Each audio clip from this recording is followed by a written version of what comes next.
கணவன் ரசூலுல்லாஹ், இது சமூகத்துடைய தலைவருக்கு தெரியும். லா இலாஹ இல்லல்லாஹ். யோசித்து பாருங்கள். அப்படி தெரியவில்லையா, அந்த மனைவியை புரியவில்லையா, அல்லாஹ்விடத்திலே பிரார்த்தனை செய்யுங்கள். எப்போது அந்த பெண்ணை திருமணம் முடித்த உடன் அந்த பெண்ணுடைய முனியை பிடித்து விட்டு அல்லாஹ்வுடைய தூதர் என்ன ஓத சொன்னார்கள்? அல்லாஹும்ம இன்னி அஸ்அலுக மின் கைரிஹா வ கைரி மா ஜுபிலத் அலைஹி.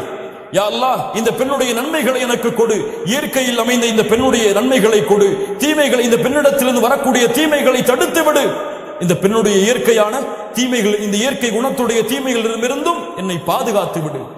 எத்தனை பேர் இந்த துவா செஞ்சோம்?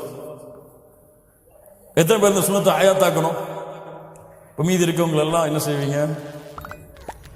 இன்னொரு திருமணம் செய்வீங்களா? லா இலாஹ இல்லல்லாஹ். கண்ணியத்துக்குரியவர்களே, அல்லாஹ் ரப்புல் ஆலமீன் நம்மை பாதுகாப்பானாக. அல்லாஹ்விடத்திலே முறையிடு. யா அல்லாஹ், இந்த பெண்ணுடைய நன்மையை கற்றுக்கொடு, இந்த பெண்ணுடைய தீமையை கற்றுக்கொடு. அந்த பெண்ணிடத்தில் நன்மையும் இருக்கும், தீமையும் இருக்கும். இரண்டும் இல்லாத பெண் இந்த உலகத்தில் யாரும் கிடையாது. அல்லாஹ்வுடைய தூதர் ஸல்லல்லாஹு அலைஹி வஸல்லம் அதனால் தான் சொன்னார்கள், எந்த ஒரு மூமினான ஆணும் எந்த ஒரு மூமினான பெண்ணும் பிரிந்து விட வேண்டாம். அவர்களிடத்தில் இருக்கக்கூடிய வெறுப்பின் காரணமாக அந்த கணவன் அந்த பெண்ணிடத்திலே ஒரு குணத்தை கொண்டு வெறுப்படைந்தால் இன்னொரு குணத்தை கொண்டு திருப்தி அடையட்டும். உன் மனைவி உன் மீது கோபப்படுகிறாளா, உன்னை சரியான முறையில் கவனிக்கிறாளே, அதை நினைத்து திருப்தி அடை. உணவு அவர்களுக்கு சரியாக சமைக்க தெரியவில்லையா, உனக்கு சமைத்து கொடுக்க வேண்டும் என்று எண்ணம் இருக்கிறது இந்த காலத்திலே, அதை நினைத்து திருப்தி அடை. உன்னை கவனிக்க வேண்டும் என்ற எண்ணம், ஆர்வம், உனக்காக வாழக்கூடிய பெண்ணாக மாறுகிறாளே, அதை நினைத்து திருப்தி அடை. லா இலாஹ இல்லல்லாஹ். அல்லாஹ்வுடைய தூதர் ஸல்லல்லாஹு அலைஹி வஸல்லம் சொன்ன அறிவுரை.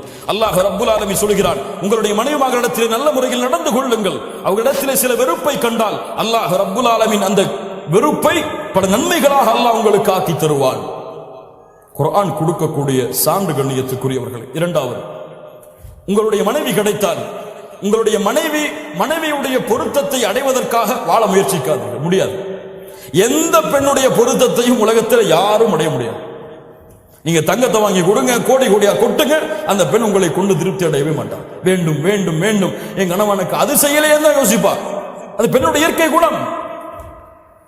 எல்லாம் செஞ்சதை யோசிக்க மாட்டார். அப்ப என்ன செய்யணும்? அல்லாஹ்வை திருப்திப்படுத்த வேண்டும் என்று பெண்ணுக்கு கொடு. அல்லாஹ்வை திருப்திப்படுத்த வேண்டும் என்று ஒரு கவல உணவை உன்னுடைய பெண்ணுடைய மனைவியுடைய வாயில் ஊற்றி கொடு, ஊட்டு. அல்லாஹ்வை திருப்தி அடைய வேண்டும் என்பதற்காக உன்னுடைய பெண்ணை முத்தமிடு. அல்லாஹ் ரப்புல் ஆலமீன் அந்த பெண்ணுடைய திருப்தியை வாங்கி கொடுப்பான். நீ செல்ல வேண்டிய யாரிடத்தில் தான்? அல்லாஹ்விடத்தில். அல்லாஹ்விடத்திலே பொருத்தத்தை தேடி உன் மனைவி இடத்திலே நீ நடந்து கொள். அல்லாஹ் அதை பொருந்த வைப்பான். உன் மனைவியின் பொருத்தத்தை தேடி சென்றால்